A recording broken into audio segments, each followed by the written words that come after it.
giyinin. Yağmur yağıyor. Yağmur yağıyor. Giyin şimdi. Giyin. Hadi. İdil al. Yağmur yağıyor. Giyin.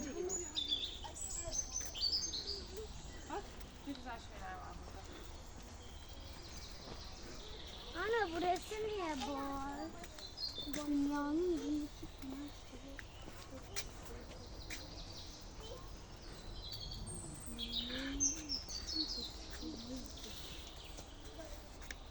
Bir de orada büyük kitapları var.